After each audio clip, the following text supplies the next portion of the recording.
আসসালামু আলাইকুম। আমন্ত্রণ জাগো ফুটবলে, সঙ্গে আছি আমি আফরিন সুমনা। শুরুতে জানিয়ে দিচ্ছি সংবাদ শিরোনাম। কেন সারা রাত কান্না থামাতে পারেননি নেইমার? মেসির চোট নিয়ে মুখ খুললেন তার কোচ। বিশ্বকাপে ব্রাজিলের 10 নম্বর জার্সি নেইমার নাকি ভিনিসিয়াসের? আর্জেন্টিনার বিশ্বকাপ জয়ী তারকা কি বার্সেলোনায় যাচ্ছেন? দর্শক, শিরোনাম শুনছিলেন, এবার জানিয়ে দিচ্ছি বিস্তারিত। ব্রাজিল জাতীয় ফুটবল দলের বিশ্বকাপ স্কোয়াডে জায়গা পাওয়ার খবর শুনে আবেগ ধরে রাখতে পারেননি নেইমার। কোচ কার্লো অ্যাঞ্চেলোত্তি যখন একে একে খেলোয়াড়দের নাম ঘোষণা করছিলেন, তখন নিজের নাম শোনার অপেক্ষায় ছিলেন তিনি। শেষ পর্যন্ত 26 সদস্যের দলে নিজের নাম শুনে পুরো রাত নির্ঘুম কাটান ব্রাজিলিয়ান এই তারকা। দীর্ঘ প্রায় 2.5 বছর পর জাতীয় দলে ফেরার সুযোগ পেয়ে নেইমার আবেগাপ্লুত।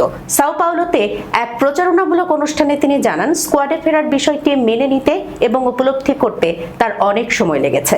সেই রাত জুড়ে তিনি নিজের পথ চলার ভিডিও দেখেছেন এবং বারবার আবেগাপ্লুত হয়েছেন। স্ত্রী ব্রুনা বিয়ানকার্দি ও সন্তানদের সঙ্গে কাটানো সেই রাতের অনুভূতি প্রকাশ করতে গিয়ে নেইমার বলেন, আমি সকাল 6:30 বা 7টার দিকে ঘুমাতে গিয়েছিলাম, সব ভিডিও দেখেছিলাম। আমি সারা রাত কান্না থামাতে পারিনি। আমি আমার স্ত্রী ও সন্তানদের সঙ্গে ছিলাম, একই বিছানায় ছিলাম, তারা ঘুমাচ্ছিল এবং আমি প্রত্যেকটি ভিডিও দেখে কেঁদেছি। সাম্প্রতিক বছরগুলোতে চোট ও শারীরিক সমস্যার কারণে কঠিন সময় পার করতে হয়েছে নেইমারকে। তবে আবারও বিশ্বকাপে দেশের প্রতিনিধিত্ব করার সুযোগ পেয়ে তিনি নিজেকে ভাগ্যবান মনে করছেন। জাতীয় দলে ফেরার পথ যে সহজ ছিল না, সেটিও স্বীকার করেছেন এই ফরওয়ার্ড। ব্রাজিলের হয়ে সর্বোচ্চ এই গোলদাতা বলেন, এটা ছিল কঠিন, অনেক কষ্টের, কিন্তু শেষ পর্যন্ত এর ফল ভালো হয়েছে। এই ভালোবাসা, আবেগ ও ব্রাজিলিয়ান হওয়ার এই অনুভূতি এবং বিশ্বকাপে আপনাদের প্রত্যেকের প্রতিনিধিত্ব করার জন্য এই কষ্ট সার্থক হয়েছে। এখন পুরো মনোযোগ প্রস্তুতির দিকে রাখছেন নেইমার। সমর্থকদের ভালোবাসা ও সমর্থনের জন্য ধন্যবাদ জানিয়ে তিনি বলেন, আমি ব্রাজিলের সবাইকে তাদের চমৎকার সমর্থন, উৎসাহ আর প্রতিক্রিয়ার জন্য ধন্যবাদ জানাই। এটা হতে যাচ্ছে খুবই বিশেষ একটি দিন, যেটা আমি সারা জীবন মনে রাখবো।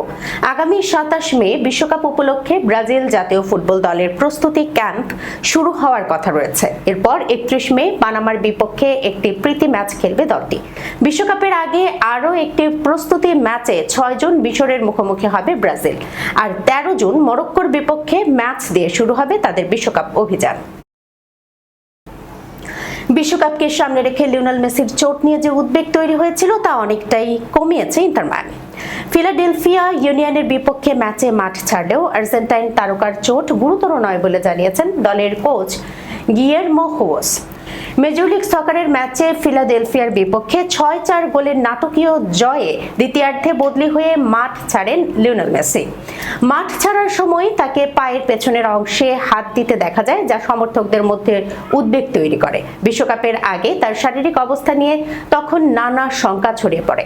তবে ম্যাচ শেষে সংবাদ সম্মেলনে হোস জানান, মেসির অবস্থা নিয়ে আতঙ্কের কিছু নেই। তার ভাষ্য, এখনো পূর্ণ মেডিকেল রিপোর্ট হাতে আসেনি, তবে মেসি ক্লান্ত ও কিছুটা অবসন্ন অনুভব করেছিলেন। এই কারণে সতর্কতা হিসেবেই তাকে তুলে নেওয়া হয়েছে।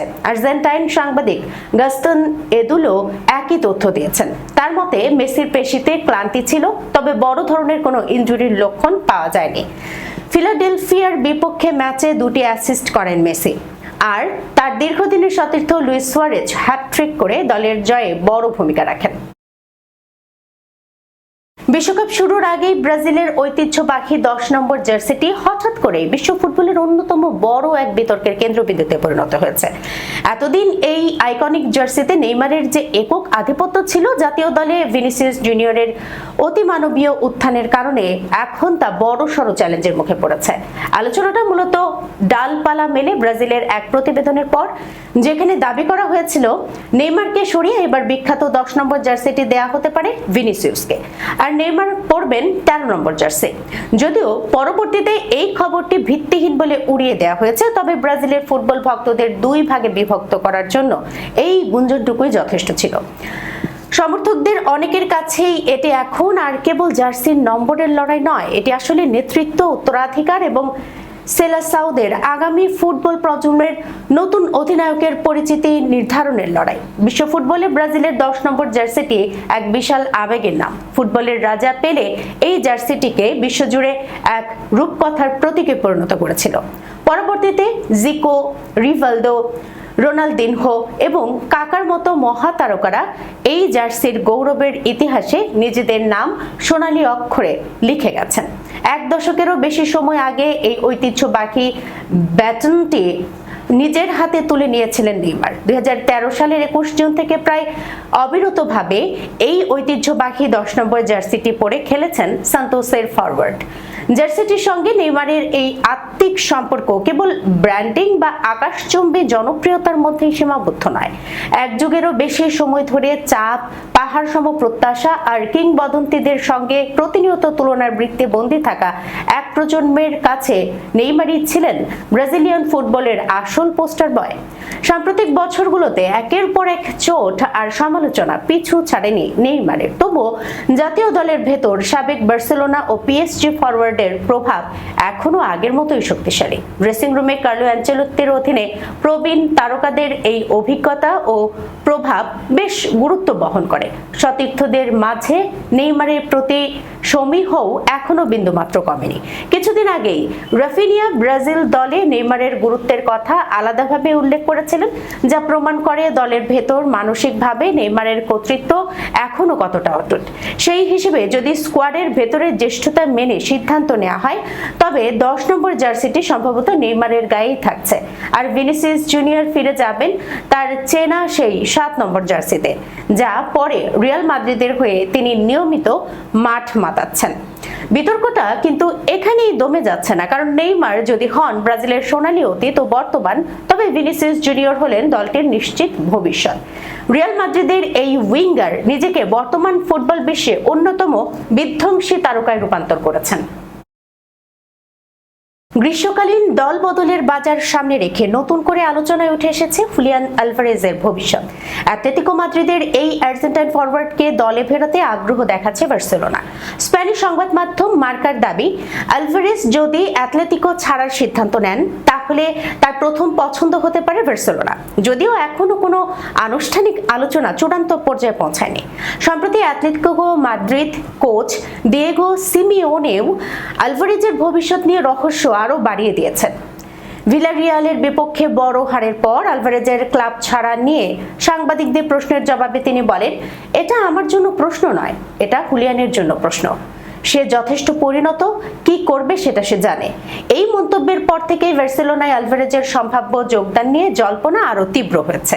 বিভিন্ন প্রতিবেদনে বলা হয়েছে, ক্লাবটি আলভারেজের মূল্য 130 থেকে 200 মিলিয়ন ইউরোর মধ্যে ধরেছে, যাতে আগ্রহী ক্লাবগুলোকে নিরুৎসাহিত করা যায়।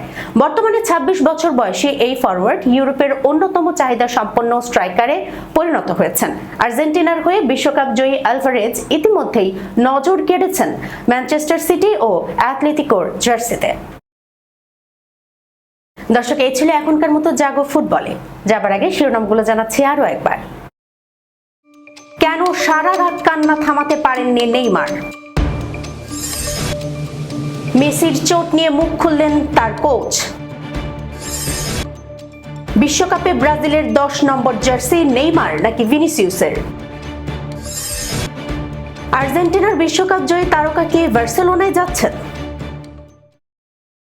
এখনকার মতো এই পর্যন্তই। এতক্ষণ পর্যন্ত যারা সঙ্গে ছিলেন সবাইকে ধন্যবাদ। আল্লাহ হাফেজ।